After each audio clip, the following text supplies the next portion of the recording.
all the way on top of the shed.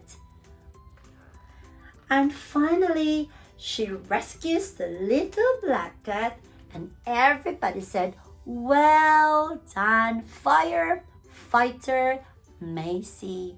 Look at that. And the little cat is finally safe now. The little black cat is so happy she goes for a ride in the fire engine. The end. Did you like that, children? Yes, I love it too. And I hope you loved it, Emily. Alright? Now before we go, because we read the story about fire engine, we are going to sing the song. Hurry, hurry, drive the fire truck. 1, 2, I'm learning this song. 1, 2, 3. Oh no, there's a fire! Hurry, hurry, drive the fire truck. Hurry, hurry, drive the fire truck. Hurry, hurry, drive the fire truck. Ding, ding, ding, ding, ding. Next, turn the corner.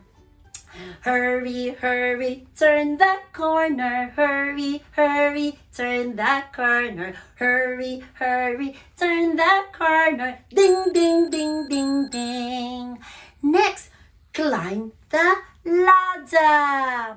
Hurry, hurry, climb the ladder. Hurry, hurry, climb the ladder. Hurry, hurry, climb the ladder. Ding, ding, ding, ding, ding. Now, get the hose and put out the fire. Hurry, hurry, squirt the water. Shh. Hurry, hurry, squirt the water. Hurry, hurry, squirt the water. Ding, ding, ding, ding, ding. Well done, everybody. Thank you so much for watching our video today. And before we go, can we say fire engine, and firefighter, firefighter. Well done, everybody. Thank you so much and have a wonderful time. Don't forget to put your thumbs up over there if you like it and say goodbye to little Audrey. And if you want to subscribe, please push that button over there as well. Thank you and have a lovely time. Bye, Emily. Mwah.